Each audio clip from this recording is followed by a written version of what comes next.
Fabrice Divisio, vous êtes avocat en droit de la santé. Quiconque possède une télévision connaît forcément votre visage puisque vous intervenez régulièrement sur les différents plateaux télé depuis un an dans le cadre de l'épidémie de Covid-19. Première question, le chef de l'État va s'exprimer ce soir à 20h. On attend énormément d'effets d'annonce. Certains attendent un confinement dur, certains attendent un relâchement, pourquoi pas des consignes. D'autres attendent carrément des excuses. Vous, Fabrice Divisio, qu'est-ce que vous attendez du chef de l'État ce soir? Moi, ce que j'aurais attendu du chef de l'État, c'est qu'il se taise et qu'il gouverne. Mm. Mais ça, c'est très compliqué apparemment. Parce que le chef de l'État, parler, il sait faire. Parler, il parle beaucoup. Agir, il agit un peu moins. Concrètement, ce que j'aurais attendu du chef de l'État, ou ce que j'attends du chef de l'État aujourd'hui, là, c'est qu'il nous explique que ça n'est pas une petite mafia médicale qui vient décider des politiques de santé publique dans ce pays. Et que si cette mafia médicale, qui ne se représente qu'elle-même, eh bien, a envie d'influer sur la politique publique, elle n'a qu'à se présenter au suffrage. Vous parlez du conseil scientifique, là, du coup, en parlant de... Je parle du conseil scientifique, je parle de la PHP, qui vient, quelques personnages de la PHP, qui viennent crier au loup en nous expliquant qu'on va tous mourir du Covid demain matin, alors que ce qu'ils devraient réclamer, en bon hospitalier et en bon gestionnaire, ce sont des lits de réanimation, parce que nous savons depuis un an que c'est le point faible, hospitalisation et réanimation, de ce pays, qui ne se montre incapable de gérer la crise, parce que nous n'avons pas de ressources. Et que donc porter le débat du terrain logistique vers le terrain éthique, en disant qu'ils vont trier des patients si on ne confine pas, ça, c'est du chantage totalement inacceptable. Alors justement, mettre les lits de réanimation, c'est l'éternel débat. On nous a dit il y a un an que demander plus de lits, c'était de la démagogie. On forme pas des soignants en réanimation en quelques jours, quelques semaines. Ça fait un an, on a l'impression qu'on continue de fermer des lits, qu'aucun lit de réanimation supplémentaire n'a été ouvert. En fait, c'est un peu le fond du drame de cette gestion de crise, c'est qu'on n'y comprend rien et on a du mal à voir justement la logique en fait derrière. Nous sommes le 31 mars. Où était Martin Hirsch, grand pourfendeur, évidemment du Covid et grand défenseur des médecins? Où était Martin Hirsch il y a 3 jours? Il était au conseil municipal d'une ville du 93 où il allait expliquer l'importance de fermer l'hôpital Beaujon et l'hôpital Bichat pour créer un grand hôpital nord dans le 93 qui avait cette petite particularité d'avoir 400 lits en moins. Donc vous voyez à quoi sont occupés ces gens. Ils vivent dans un monde parallèle. Aujourd'hui, tout ça n'est que de la politique. On n'oublie pas que Martin Hirsch a plus ou moins déclaré son amour pour Anne Hidalgo pour l'année prochaine. On n'oublie pas que les médecins ont des comptes à régler avec ce gouvernement et avec d'autres. On n'oublie pas que certains qui s'expriment étaient conseillers de Marisol Touraine. On n'oublie pas qu'on est à une année d'une élection présidentielle et on n'oublie pas que le but finalement est de mettre l'exécutif au pied du mur. J'ai été un des grands accusateurs de l'exécutif et je le demeure. Je suis aujourd'hui un des grands défenseurs des mesures qui ont été prises, qui auraient pu être même plus légères, mais évidemment que se dire je vais envoyer les gens à l'extérieur plutôt que de les enfermer est une mesure de bon sens. Et que des médecins appellent à un confinement strict montre que nous avons dépassé le débat scientifique, puisque nous savons aujourd'hui de manière difficilement contestable que le confinement strict n'a sauvé personne. Ça ressort d'au moins 32 études en un an. Pour vous, finalement, on gère aujourd'hui cette épidémie comme on gérerait une séquence de l'élection présidentielle, en fait? Ah, mais absolument. C'est-à-dire que, mais si vous voulez, on est dans l'opposition qui s'oppose, qui a trouvé un espace là pour s'opposer, et on ne peut pas lui en faire grief, et donc il vient vous dire il a failli sur la vaccination, c'est de sa faute, on n'aurait pas dû passer par l'Union européenne. C'était les mêmes qui vous expliquaient qu'on aurait dû finalement centraliser l'achat de masques au niveau européen il y a un an quand même. Hein. C'est exactement les mêmes. Hein. C'est les mêmes qui, il y a un an, vous disaient il n'y a pas assez d'Europe et qui aujourd'hui vous disent il y a trop d'Europe. Ou ceux qui disent il y a pas de masque, c'est scandaleux, et qui disent aujourd'hui à quoi bon porter un masque, ça ne sert à rien, quoi. Si vous voulez, vous êtes dans une logique qui est une logique aujourd'hui d'épuisement. Les Français sont épuisés parce qu'ils n'ont aucune perspective et parce que ça fait un an qu'on multiplie les mesures attentatoires aux libertés sans qu'on ait d'influence sur l'épidémie. Regardez, On avait dit on fait un couvre-feu. On l'a ramené à 18h. Un confinement le week-end. Fermeture des magasins de 1000 mètres carrés. Confinement en fermeture des magasins non essentiels. Et finalement, à la fin de la fin, aucune de ces mesures n'a marché.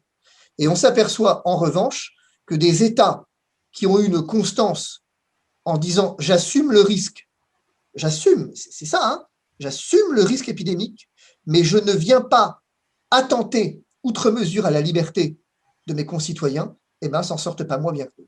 Pourtant, à la suite du premier confinement qui a été extrêmement dur, on le rappelle, là, il y a un an, jour pour jour, le pic épidémique avait fortement baissé, l'admission en réanimation avait fortement baissé elle aussi. C'est quand même, c'est un effet confinement quand même ça. Non, c'est pourquoi c'est un effet confinement. Vous observez une coïncidence. J'ai quelqu'un qui vous donne la réponse. C'est l'OMS, hier.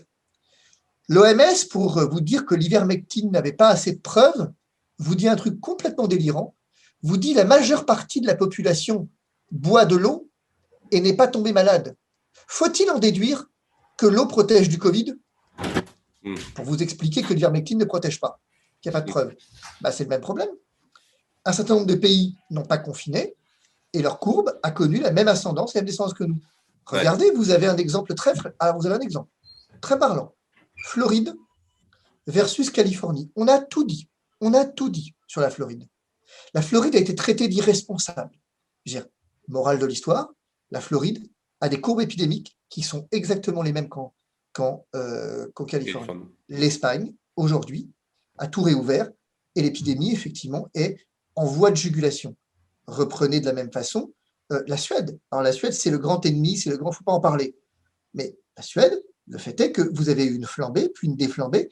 Vous avez une logique qui échappe, si vous voulez, la logique épidémique échappe. Je vous un élément. Je vais vous faire une hypothèse vraiment pas du tout médicale pour la Suède. Est-ce que certains peuples qui ont l'habitude de vivre dans le nord, donc qui ont l'habitude des températures extrêmement froides, ou la température où les virus d'ailleurs se développent le plus, a priori, est-ce que ces populations-là n'ont pas développé une résistance particulière au virus que n'auraient pas, par exemple, les populations méridionales? Vous essayez de m'expliquer que depuis un an, on n'a absolument fait aucune recherche sur ces questions, comme on n'a fait aucune recherche sur l'incidence de la pollution sur l'épidémie. Vous avez constaté qu'il y a des pics épidémiques au moment de pics de pollution.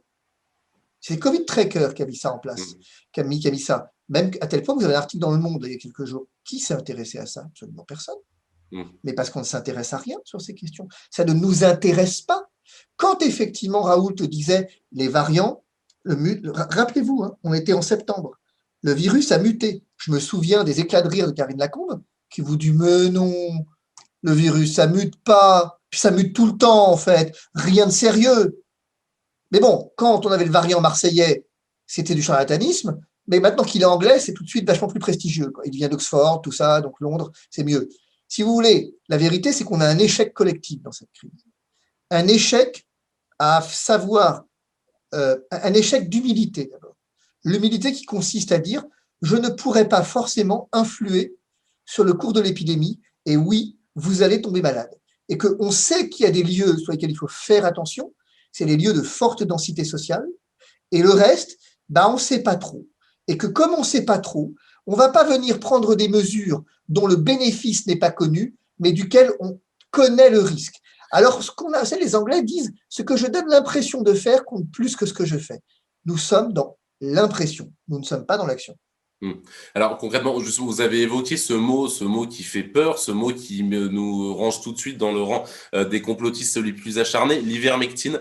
On est tout à fait focalisé sur les stratégies de confinement, sur les stratégies de vaccination. On a complètement oublié cette stratégie fondamentale qui est la stratégie du traitement, guérir finalement les gens du Covid-19.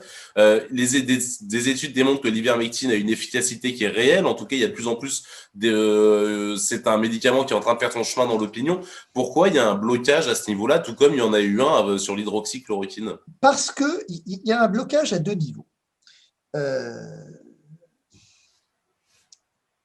Moi, je ne vais pas aller vous dire que l'ivermectine marche. Je vais partir de ce que dit l'OMS. Nous n'avons pas de preuve que ça marche, à ce jour. Admettons. Alors, qu'attend-on pour en avoir? Mm. Qu'attend-on pour mener une étude sérieuse, rapide, pour montrer que ça marche? Pourquoi on ne le fait pas? La réponse est simple. Qui mène les recherches cliniques en Occident et dans le monde aujourd'hui? C'est particulièrement vrai en France, mais c'est également spécialement vrai, par exemple, aux États-Unis. Qui mène les recherches cliniques? Les laboratoires. Mm. Les États ne sont plus capables de mener des recherches cliniques. Ça, c'est notoire, quel que soit ça, n'importe quel chercheur On vous a dirait vu, on a ça. vu l'échec retentissant de l'Institut Pasteur. Enfin, oui, il y a des. Ouais. C'est impossible. L'Institut Pasteur en est réduit à faire des sondages pour savoir où on se contamine. Mm. Le fameux rapport de l'Institut Pasteur est un institut, enfin, l'Institut Pasteur fait des sondages. Nous n'avons pas la possibilité de, regardez sur le plan de la recherche, d'identifier finalement les génomes. Nous ne savons pas faire. Le séquençage, nous ne savons pas faire. Aujourd'hui, la recherche clinique, elle est faite entre les mains des labos. Pourquoi nous avons eu cet exploit? Parce que c'en est un, hein, avec sa marge d'incertitude des vaccins. Pourquoi est-ce qu'on a eu autant de facilité sur les vaccins? Mais parce que finalement, les laboratoires ont mis l'argent là où il fallait. Alors, j'entends Blachier vous dire, mais ça a été fait après coup de temps. Alors, d'accord, on va arrêter 5 minutes. Je veux dire, ensuite, la recherche clinique, les laboratoires savent faire.